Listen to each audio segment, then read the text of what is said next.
He saw them across the marble floor of the shopping mall. Two tiny faces.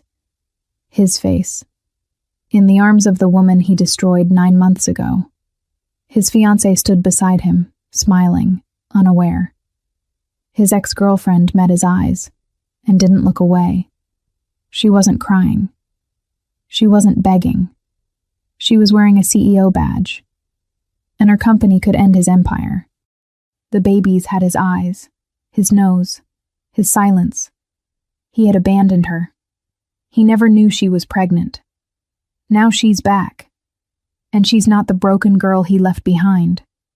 This is the story of a man who thought he could walk away from love, until love came back, with proof he can't deny. The downtown Chicago mall glittered like a kingdom built on glass and ambition. Min Jae Kim moved through it like he owned every inch, because in a way he did. 32 years old, heir to the Korean underground empire that controlled half the city's silent power. Tall, sharp-suited, cold-eyed. The kind of man people stepped aside for without knowing why. His fiancée, Catherine, walked beside him. Blonde, elegant, from old money. She was talking about wedding flowers. He wasn't listening. Min Jae never listened unless someone was offering information or asking for mercy. His security detail followed at a distance. 3 men in black, armed but invisible. This was supposed to be a simple outing, a public appearance, a performance of normalcy. Then he saw her, across the atrium, near the fountain where water fell in slow, shimmering arcs. Naomi. His heart stopped. Not metaphorically. He felt it, a physical jolt, like his chest had forgotten how to work. She was standing near a luxury stroller, wearing a tailored gray suit that screamed executive power. Her natural hair was styled in elegant twists. Her posture was straight, confident. She looked untouchable. Nothing like the soft, laughing woman he'd left behind 9 months ago. But it was her eyes that hit him hardest. Because they weren't looking at him with pain. They were looking at him with recognition. Calm. Almost. Pity. Then she stepped aside, and he saw the stroller. 2 babies. Identical. Sleeping. Min Jae's breath caught. Catherine was still talking. And I think ivory roses would be more sophisticated than white, don't you? He didn't answer. He couldn't. Because the babies in that stroller had black hair, pale skin, his exact nose, his mouth, his silence. Naomi bent down, adjusted one of the blankets with the kind of practiced ease that only comes from repetition. She looked up. Their eyes met. For 3 seconds, the world stopped. The noise of the mall faded. The crowd blurred. There was only her. Only him. Only the impossible truth sleeping in that stroller. Naomi's expression didn't change. She didn't cry, didn't flinch, didn't run. She just looked at him. Like she'd been expecting this. Like she'd prepared. Then she turned and walked away. Min Jae? Catherine's voice snapped him back. Are you listening? He blinked, forced himself to focus. Yes. You look pale. Are you feeling all right? I'm fine. He wasn't fine. His mind was racing. Naomi, here, in Chicago, with twins. Twins that looked exactly like him. 9 months ago, he'd ended things. Coldly. Cleanly. She'd been too soft. Too emotional. Too distracting. His father had made it clear. The family needed alliances, not love stories. So he'd walked away. No explanation. No apology. Just gone. He never knew she was pregnant. She never told him. And now... Min Jae, seriously. You're scaring me. Catherine's hand touched his arm. He pulled away. Too fast. Too harsh. Her eyes narrowed. What's wrong? Nothing. I need to make a call. He turned and walked toward the exit, his security team closing in around him. Catherine called after him, confused and annoyed. He didn't stop. He pulled out his phone, dialed his head of security. Find out everything about a woman named Naomi Laurent. African American, late 20s. She was just at the magnificent Mile Mall. I want a full report in 1 hour. Understood, sir. Min-jae ended the call. His hands were shaking. He couldn't remember the last time his hands had shaken. Behind him, Catherine was still calling his name. But all he could see were those two tiny faces. His faces. And the woman who'd walked away without a word. The report came exactly 57 minutes later. Min-jae sat in the back of his Maybach, Catherine beside him in tense silence. She knew better than to ask questions when he looked like this. His phone buzzed. He read the message, and felt the ground shift beneath him. Naomi Laurent, age 29, occupation, CEO, Laurent Global Consulting, net worth, estimated $47 million. Company focus, corporate restructuring, hostile acquisitions, competitive intelligence. Current project, targeting Kim Enterprises real estate holdings. Min-jae's jaw tightened. She wasn't just back. She was coming for him. Laurent Global Consulting. He'd heard whispers about them over the past 6 months. A new firm, aggressive, ruthless. They'd already dismantled 2 mid-tier competitors in the Chicago market. And now they were targeting his family's legitimate business front. The same front that kept the authorities from looking too closely at what the Kims really did. His phone buzzed again. Another message. A photo. Naomi, standing outside a downtown office building. The Laurent Global logo behind her. She was holding one of the twins. The baby was looking at the camera. Min-jae's chest tightened. Who was that? Catherine's voice was sharp. He turned off his phone. No one. Don't lie to me, Min-jae, I saw the photo. It's business. That didn't look like business. He didn't answer. Catherine's eyes narrowed. Is she an ex? Silence. Oh my God, she is. Catherine. And that baby? Enough. His voice cut through the car like a blade. Catherine froze. She knew that tone. The one that meant the conversation was over. She turned away, arms crossed, fury radiating off her in waves. Min-jae stared out the window. His mind was already 3 moves ahead. Naomi was targeting his business. She had leverage now. 2 tiny, undeniable pieces of leverage. If word got out that he had illegitimate children, if his father found out he'd been careless, if the family's enemies learned there were heirs outside the bloodline protections. This wasn't just personal. This was war. And Naomi had fired the first shot. 3 hours later, Min-jae stood in his private office on the 40th floor of the Kim Tower.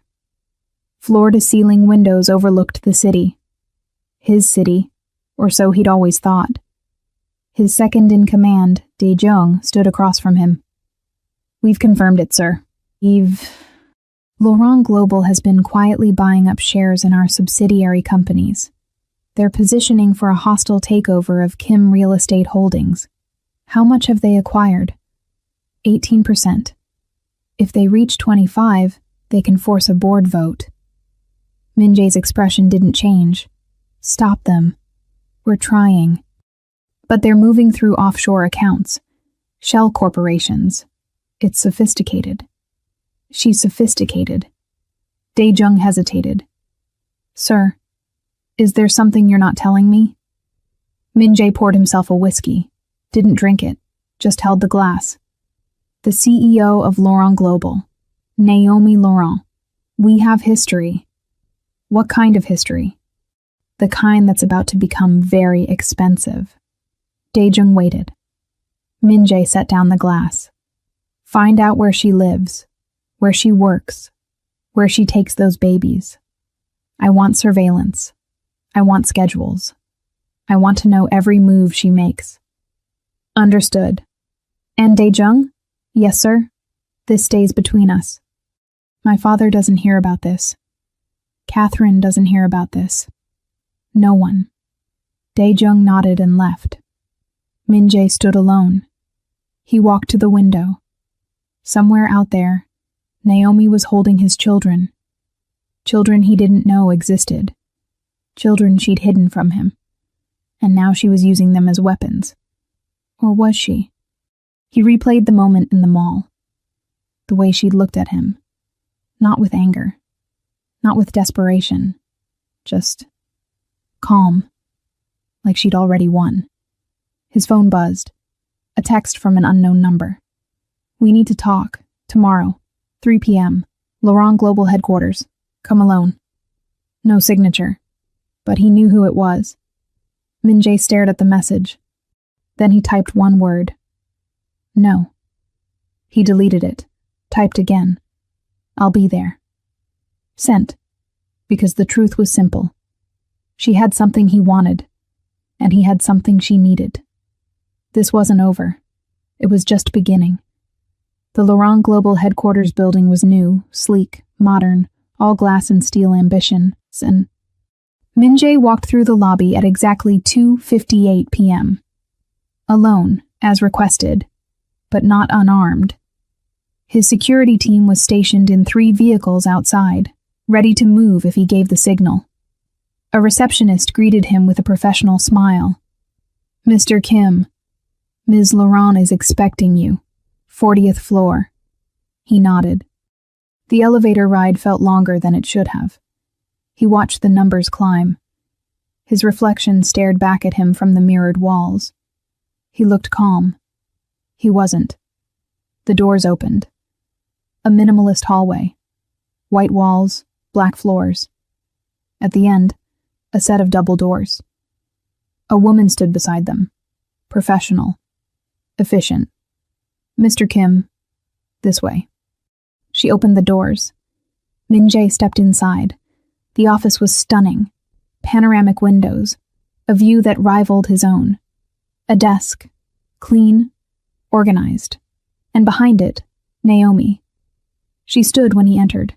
Tailored navy suit. Hair pulled back. Minimal jewelry. She looked like power. But her eyes were tired. Min-jae. Her voice was steady. Naomi. She gestured to a chair. Sit. I'll stand. She almost smiled. Of course you will. She sat instead. For a moment they just looked at each other. 9 months of silence between them. 9 months of questions. Finally Naomi spoke. I didn't ask you here to fight. Then why? Because you deserve to know. Know what? That you've been plotting to destroy my company? I've been building my own. There's a difference. Not when you're targeting my assets. Your father's assets. Min-jae's jaw tightened. Naomi leaned forward slightly. I didn't plan this, Min-jae. When you left, I didn't know I was pregnant. By the time I found out, you were already engaged to someone else. You should have told me. Why? So you could offer me money to disappear? So your family could threaten me? He said nothing. Because she was right. That's exactly what would have happened. Naomi continued. I built Laurent Global from nothing. I worked 18-hour days while pregnant with twins. I gave birth alone. I hired help. I survived. And I did it without you. Then what do you want? I want you to leave us alone. The words hit harder than he expected. They're my children. Biologically, yes, but you're not their father. I could be. No, her voice was firm. You couldn't. Because being a father means showing up. It means sacrifice. It means putting someone else first. And you've never done that in your life. Min-jae stepped closer. You don't know what I'm capable of. Yes, I do. That's why I left. I didn't know. It doesn't matter. You made your choice 9 months ago. You chose your empire. Your family name. Your perfect fiance. I didn't choose her. It was arranged. And you went along with it. That's still a choice. Silence. Heavy. Unforgiving. Min Jae's voice dropped. Let me see them. No. Naomi. I said no. They're my blood. They're my daughters. He took another step. She stood. Don't. Her tone was ice. He stopped. I didn't bring you here to negotiate custody, Min Jae. I brought you here to set boundaries. You stay away from them. You stay away from me. And I'll pull back from your company. That's not enough. It's all you're getting. What about my rights? What about my rights? Her voice rose for the first time. I had the right to not be abandoned while pregnant. I had the right to a partner. I had the right to support. But you took all of that from me. So forgive me if I'm not interested in your rights. Min Jae's chest tightened. She was right. He knew she was right. But it didn't change what he wanted. Let me meet them. Once. That's all I'm asking. Naomi studied him. He could see the conflict in her eyes. Finally, she sighed. One meeting, supervised, 30 minutes. And then you walk away. I can't promise that. Then we have nothing more to discuss. She walked toward the door. Wait. She stopped. Min Jae ran a hand through his hair, a rare gesture of frustration. Fine. One meeting, 30 minutes. Naomi turned back. Tomorrow, 2 p.m., my apartment. You come alone. No security, no recording devices, no threats. Agreed. She nodded. And Min Jae? He looked at her. If you hurt them, if you bring your world anywhere near them, I will destroy you. Not your company, not your empire. You. Her eyes didn't blink. He believed her. I won't hurt them. Good. She opened the door. He walked past her, paused. For what it's worth. I'm sorry. Naomi's expression softened, just for a second. I know you are, but sorry doesn't raise children. The door closed. Min Jae stood in the hallway. His hands were shaking again. Tomorrow, he would meet his daughters. And nothing would ever be the same. Min Jae didn't sleep. He sat in his penthouse, staring at the city lights, replaying the conversation in his mind. Tomorrow, 2 p.m. He would meet his daughters. The word felt foreign in his mouth. Daughters. He'd never imagined himself as a father. In his world, children were liabilities, targets, weaknesses to exploit. His own father had raised him with calculated coldness, teaching him that love was a luxury men like them couldn't afford. Emotion was weakness, attachment was danger. And yet, his phone sat on the glass coffee table, screen dark. Catherine had called 17 times. He hadn't answered. She was probably at her family's estate by now, furious and plotting her own version of revenge. The Hayes family didn't tolerate disrespect, and he disrespected her publicly by walking out of the mall. But none of that mattered right now. At 6 a.m., Dae-jung arrived with coffee and a folder. The surveillance report you requested. Min Jae opened it. Photos, schedules, details. Naomi's apartment building. A luxury high-rise in Lincoln Park. Her daily routine. Morning walks with the stroller. Nanny arrivals and departures. Security was tight. Private elevator. Doorman. Cameras. She'd built a fortress. Smart. She's protecting them, Dae-jung observed. From me. From everyone. Min Jae studied a photo of Naomi pushing the double stroller through a park. She wore sunglasses. A casual coat. She looked peaceful. Nothing like the hardened CEO he'd faced yesterday. Sir, there's something else. Min Jae looked up. Dae-jung hesitated. Your father called. He wants to see you. Today, before noon. Min Jae's blood went cold. Did he say why? No. But he sounded displeased. That was never good. His father, Chairman Kim Sung-ho, was a man who'd built an empire through fear, strategy, and ruthless efficiency. At 71, he still controlled every major decision in the family, including Min Jae's engagement to Catherine. If he'd somehow found out about Naomi. "I'll handle it." Dae-young nodded and left. Min Jae stood, walked to the window. The city was waking up. People heading to work, to normal lives. Lives where secrets stayed buried, where past mistakes didn't return holding your DNA. He picked up his phone, typed a message to Naomi. "I'll be there, 2 p.m. Her response came immediately. "Don't be late."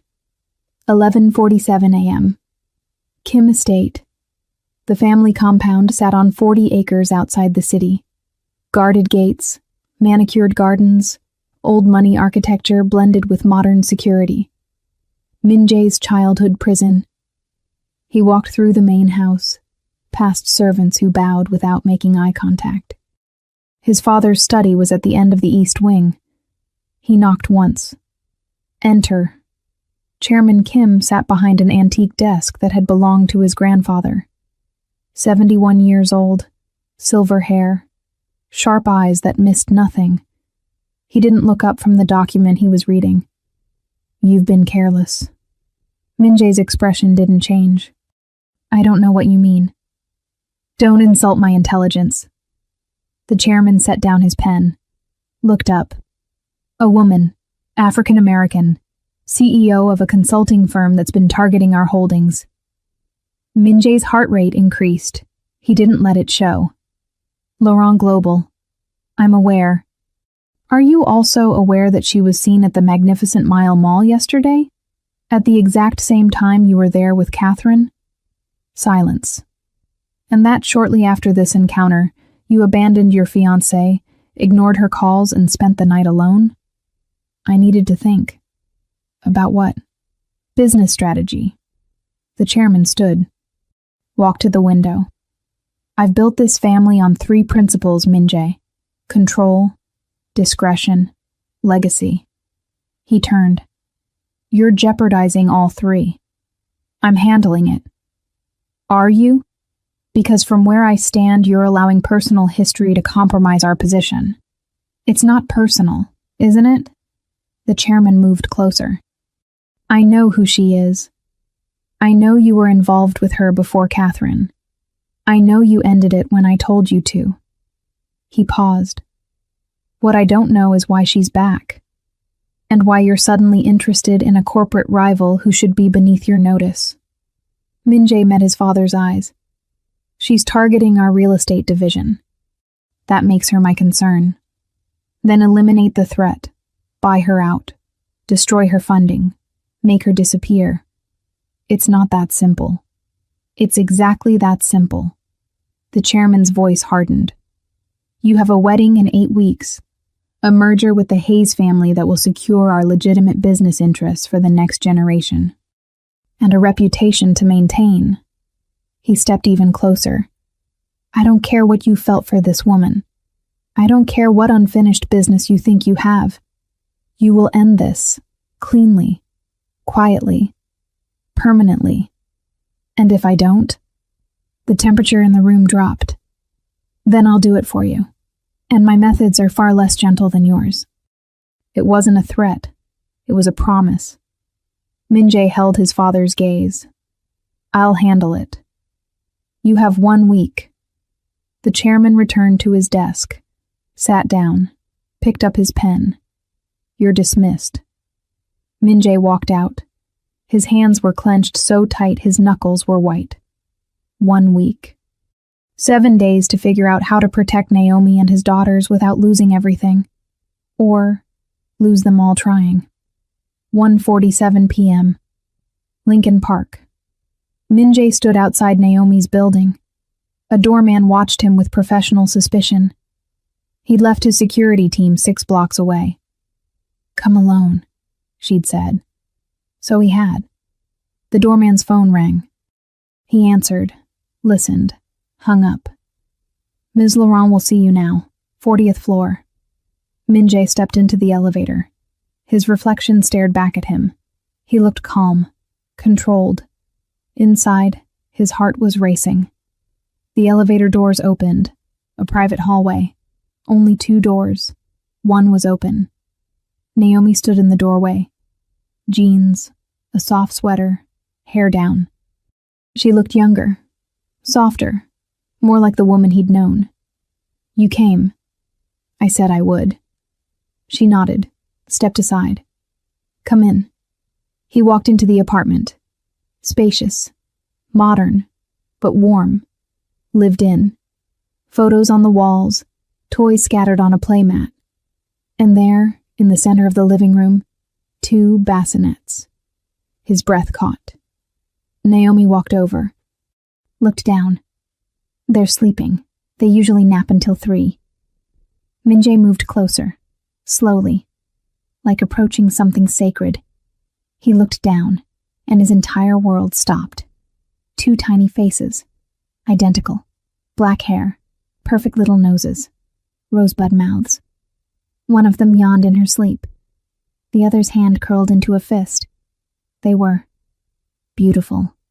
Real. His. "What are their names?" His voice came out rough. "The one on the left is Arya. The one on the right is Zara. Arya and Zara." He repeated it, testing the sound. I wanted names that were strong, that could belong anywhere. He looked at Naomi. She was watching him with careful eyes. "Can I?" He didn't finish the sentence. She nodded. Min-jae reached down. His hand hovered over Arya's tiny fist. Then, very gently, he touched her fingers.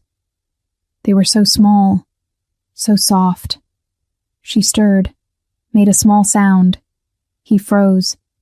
But she didn't wake, just shifted slightly and settled back into sleep. Min-jae's throat tightened. He'd held guns, weapons, power. But he'd never held anything this fragile, this important. "Do you want to hold one?" He looked up. Naomi's expression was unreadable. "I don't know how. I'll show you." She moved beside him, gently lifted Zara from her bassinet, supported her head, cradled her close. Then slowly, she transferred her into Min-jae's arms. Support her head. Just like that. Yes. Zara's weight was almost nothing, but it felt like the world. She made a small noise. Her eyes fluttered but didn't open. Then she settled against his chest. Min-jae stood absolutely still. He looked down at her. His daughter. This tiny person who shared his blood, who existed because of choices he'd made, who had no idea who he was. His vision blurred. He blinked rapidly. "She looks like you." Naomi's voice was soft. "They both do. More than I expected. They have your mouth." She smiled. "Just a little. Maybe." For a moment they stood there. Just 2 people holding a miracle between them. No empires, no threats, no past. Just this. Then Zara began to fuss. Naomi took her back. "She's hungry. They eat every 3 hours like clockwork." "You do this alone?" "I have a nanny during work hours. But yes. Mostly alone." The weight of that settled over him.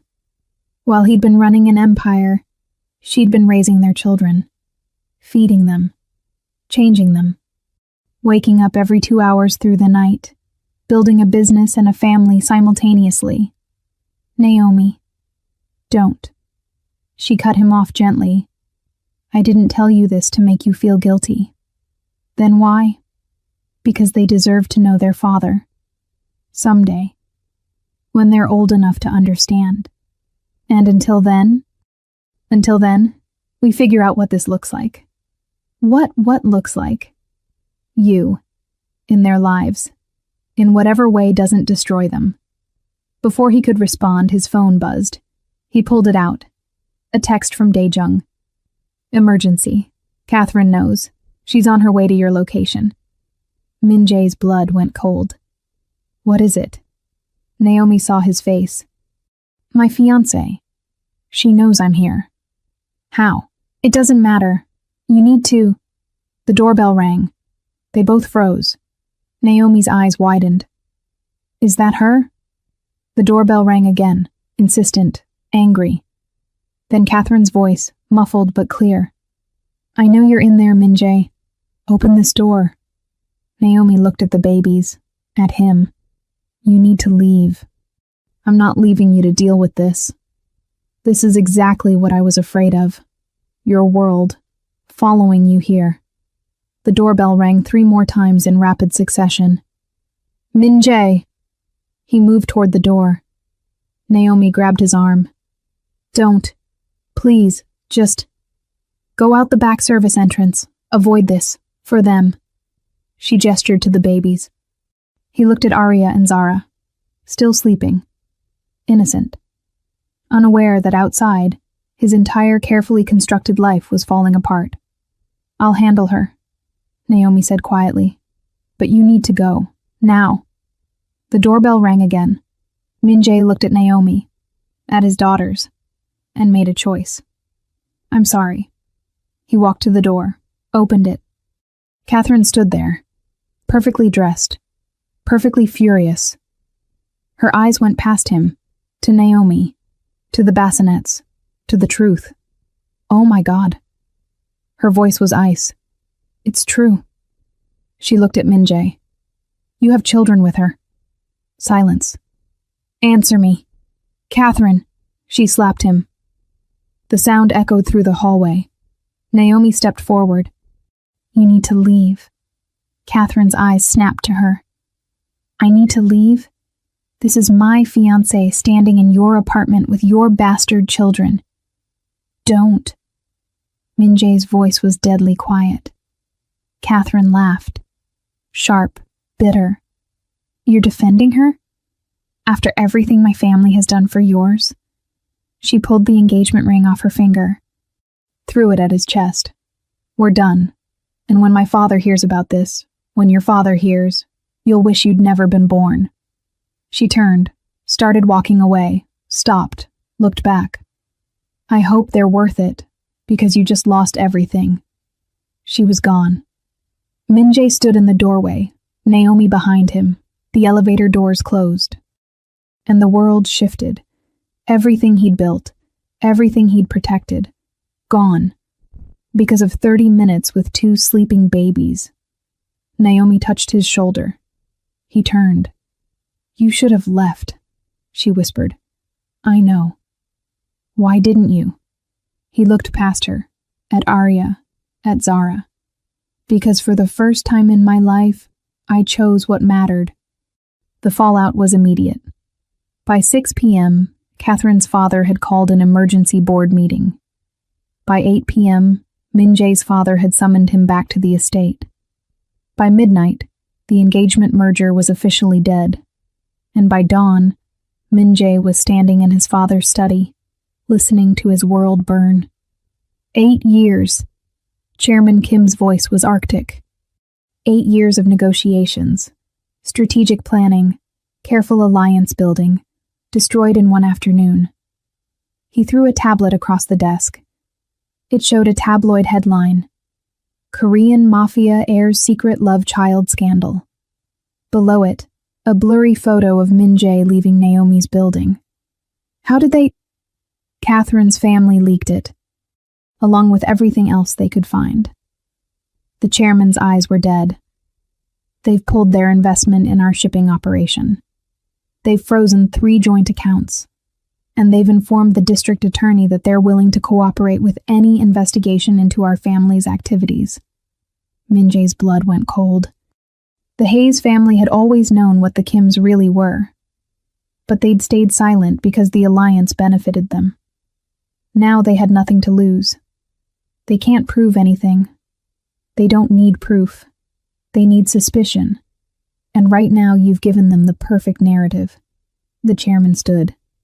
A man who fathers illegitimate children and abandons his fiancée. What else might he be capable of? I didn't abandon anyone. You made a choice. A catastrophically stupid choice. The chairman walked to the window. I taught you better than this. I taught you that men in our position cannot afford weakness, cannot afford emotion. He turned. And yet you threw away an alliance worth $200 million for what? A woman you already walked away from once? 2 babies you didn't even know existed a week ago? They're my children. They're complications. The words hit like a physical blow. Min-jae's jaw tightened.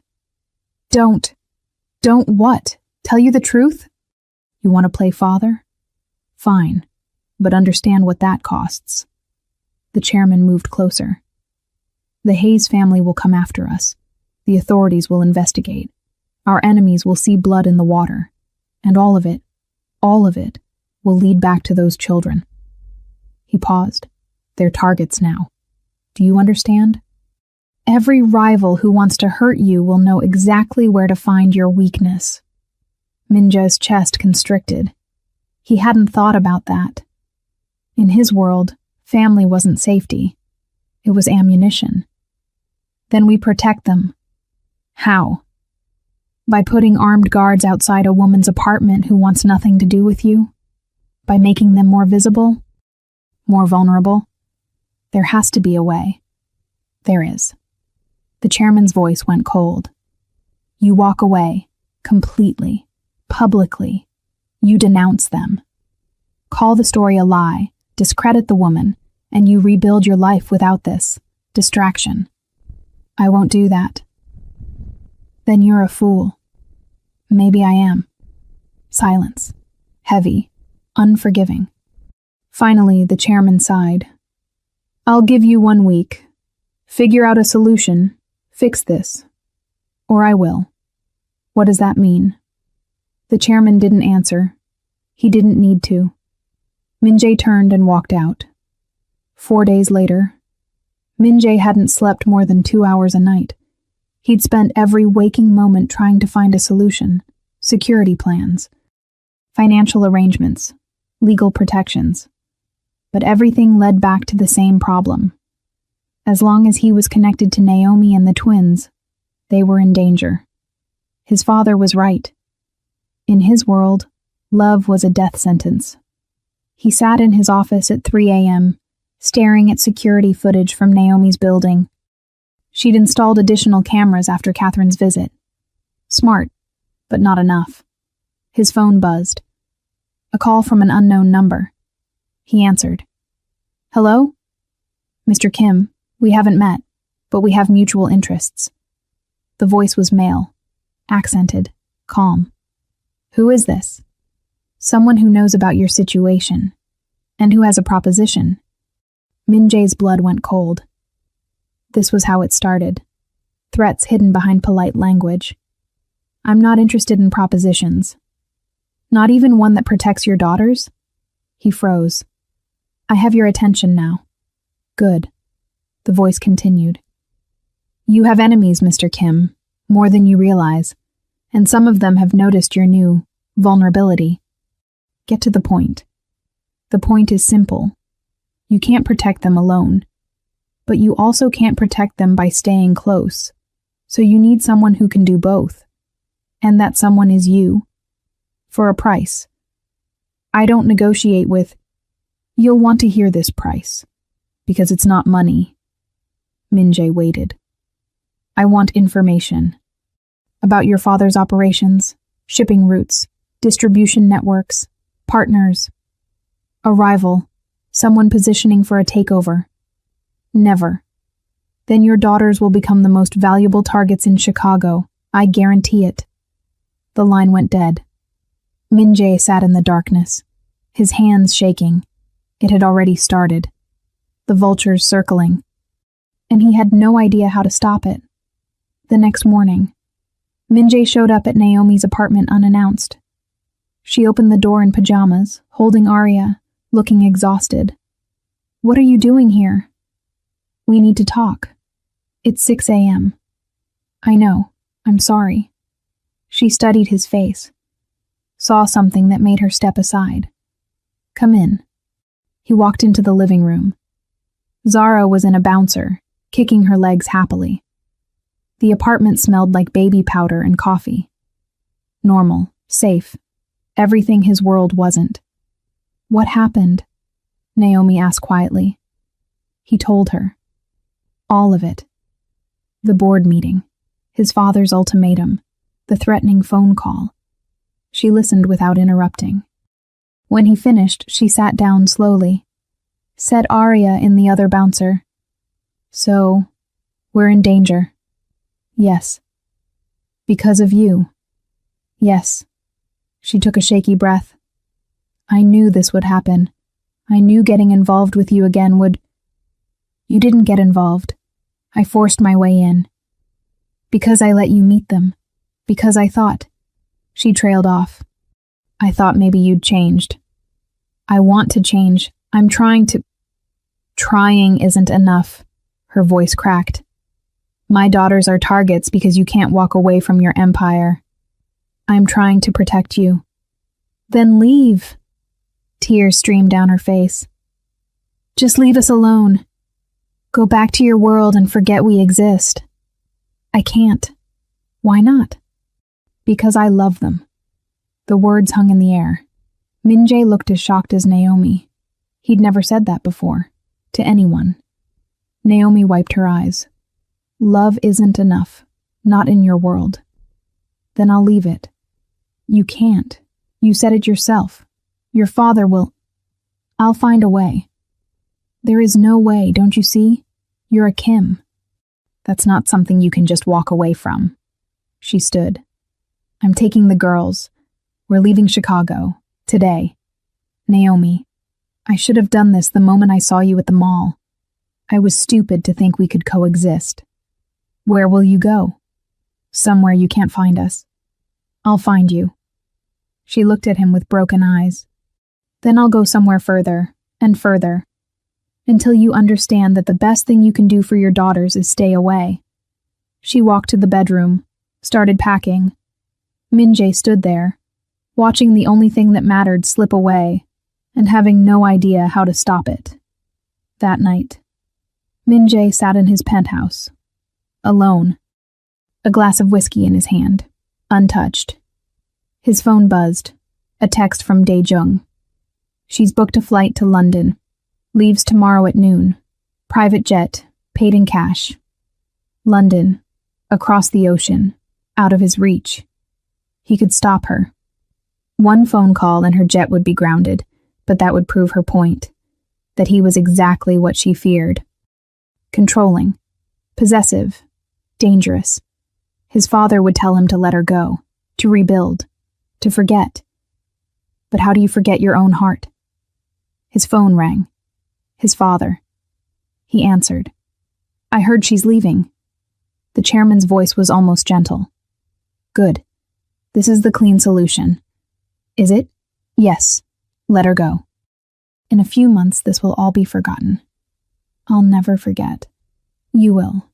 Because you're a Kim. And Kims survive by moving forward, not looking back. What if I don't want to be a Kim anymore? Silence. Then his father's voice, cold and final. Then you're not my son. The line went dead. Min-jae set down his phone. Looked out at the city, his empire, his prison. And for the first time in his life, he wondered if it was worth it. Min-jae didn't sleep. He sat in the darkness of his penthouse, watching the clock. 6 a.m., 7 a.m., 8 a.m. Naomi's flight was at noon. In 4 hours, she would disappear, and he would never see his daughters again. His phone sat on the table. One call. That's all it would take. One call to ground the jet. One call to delay her departure. One call to trap her here. But that wasn't love. That was control.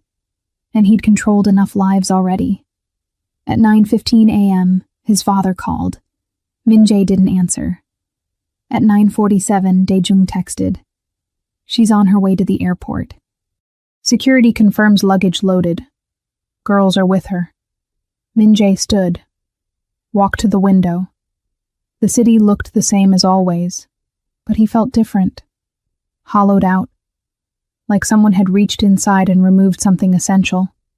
His phone buzzed again. Unknown number. He almost didn't answer, but something made him. Hello? Mr. Kim. The voice from before. The threat. I told you. I know what you told me, but circumstances have changed. A pause. Your woman is leaving, taking your children out of the country. Min-jae's blood went cold. How do you know that? I know everything, Mr. Kim. That's my business. If you touch them, I have no interest in touching them, but others do. What? You've made powerful enemies, and now they know exactly where your weakness is. The voice lowered. That flight she's on, it won't reach London. Min-jae's heart stopped. What are you talking about? I'm talking about a mechanical failure. Mid-flight. Very tragic. No survivors. No. Unless you give me what I want. You're bluffing. Am I? Check the passenger manifest. Notice anything unusual? Min-jae grabbed his laptop, pulled up the flight information through his private security network. The jet was registered under a shell corporation. The pilot was freelance. No regular security protocol. And there, 2 additional passengers. Last-minute additions. Names he didn't recognize. But the booking pattern. Who are they? His voice was raw. Associates of a very unhappy business partner. The kind who believe in making examples. The Hayes family, among others. You've created quite the coalition of enemies, Mr. Kim. Min-jae checked the time. 10:03 a.m. The jet was scheduled for pre-flight at 11. Takeoff at noon. What do you want? I already told you. Information. Your father's shipping routes, distribution networks, client lists. That would destroy my family. Yes, but it would save your children. Min-jae closed his eyes. His father's voice echoed in his mind. Then you're not my son. His hands were shaking. How do I know you'll keep your word? You don't, but you don't have a choice. Those men board in 37 minutes. The flight leaves in 1 hour and 57 minutes. And somewhere over the Atlantic there will be a problem. Silence. What's it going to be, Mr. Kim? Your empire or your daughters? Min-jae's mind raced. There had to be another way. He could call Naomi, warn her. But she wouldn't believe him. She'd think he was lying to stop her from leaving. He could send his security team, but they'd never reach the airport in time. And even if they did, what then? Force her off the plane? Prove he was exactly what she feared? He looked at the clock. 10:08 a.m., 52 minutes. I need proof, Min-jae said. Proof that those men are actually threats. You'll have your proof when the plane explodes. Not good enough. A pause. Then the voice said, check your email. Min-jae opened his laptop. A new message. No subject. 1 attachment. He opened it. Security footage. O'Hare International, private terminal. Timestamp, 9:47 a.m. 2 men walking through security, both carrying diplomatic bags. Bags that wouldn't be searched. One of them turned toward the camera, and Min-jae recognized him. Pavel Konstantin, Russian enforcer, known associate of the Bratva, and a man who specialized in making murders look like accidents. The video ended. Min-jae's hands were shaking. Now do you believe me? Why are you helping me? I'm not helping you. I'm offering a trade. Your family's empire for your daughter's lives. The clock ticked. 10:12 a.m., 48 minutes. Min-jae stood, grabbed his keys. I'll give you what you want. But first, I need to stop that plane. You can't reach the airport in time. Watch me. He hung up, ran to the elevator. His mind was moving at light speed. 48 minutes, downtown to O'Hare. Normally 45 minutes. Rush hour, impossible. Unless. He called Dae-young. I need the highway cleared, I don't care how. Police escort, emergency route, whatever it takes. Sir, I don't understand. Do it now! He burst out of the building. His car was waiting. A black Aston Martin, top speed, 200 miles an hour. He got in. Engines roared to life. And he drove. 10:24 a.m., Interstate 90. Min-jae's speedometer hit 140. Dae-jung had managed to get 2 police motorcycles to create a corridor. Cars swerved out of the way. His phone rang. Naomi. He answered on Bluetooth. What? Her voice was sharp. Don't get on that plane. Excuse me? Naomi, listen to me. There are men on that flight, dangerous men. They're going to... Stop. Just stop. I'm not lying. I know you're not lying. I know you're desperate. But sending your people to scare me won't work. I didn't send anyone. Your father called me 20 minutes ago. He offered me $50 million to disappear, to sign away your parental rights, to never contact you again. Min-jae's blood went cold. He what? He said if I didn't take the money, he'd make sure I lost custody, that he'd bury me in legal fees, destroy my company, make me wish I'd never been born.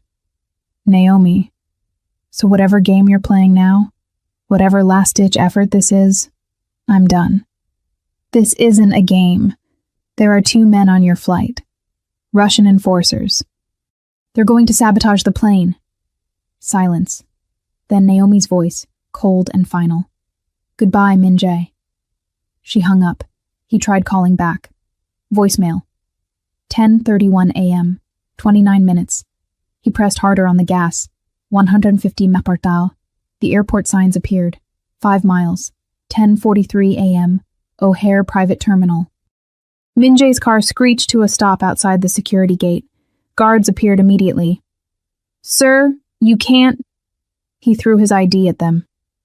Kim Min-jae, I have clearance. That jet on runway 7, ground it, now. Sir, we don't have authority. Then find someone who does. He pushed past them, ran toward the hangar. Behind him, alarms started blaring. Security was coming. He didn't care. He burst through the hangar doors and saw it. The private jet. Engines already running. The door was closing. Stop! He ran across the tarmac. The jet began to move. Naomi! Security guards tackled him. 3 men, holding him down. He fought, screaming. Stop the plane! There's a bomb! But the jet kept moving, faster, down the runway. He watched, helpless, as the wheels left the ground, as the plane climbed, carrying his daughters into the sky, toward their death. And there was nothing, absolutely nothing he could do. The security guards pulled him to his feet. Sir, you're under arrest. His phone rang, unknown number. He answered. The voice was almost gentle. You have 12 hours to deliver the information, or we detonate remotely. Your choice, Mr. Kim. The line went dead. Min-jae fell to his knees. In the distance, the jet became a speck, then disappeared into the clouds. And somewhere in that metal coffin, Arya and Zara were sleeping, unaware, innocent, doomed. Unless he destroyed everything he'd ever known, unless he betrayed his family, unless he became the monster he'd always feared. The security guards were shouting. The alarms were blaring. But all he could hear was the sound of his own heartbeat. Counting down. 12 hours. Until he had to choose. Everything. Or everyone. If you want to find out what happens to Arya and Zara, if you want to know if Min-jae can save his daughters, if you want to see if love conquers the empire, leave a comment right now. If this video reaches 10 comments, I'll release Part 2 today. Comment anything. I need Part 2. Min-jae has to save them. I'm crying, or just Part 2. The clock is ticking. Just like for Min-jae. 10 comments. Part Year 2, released today. You decide.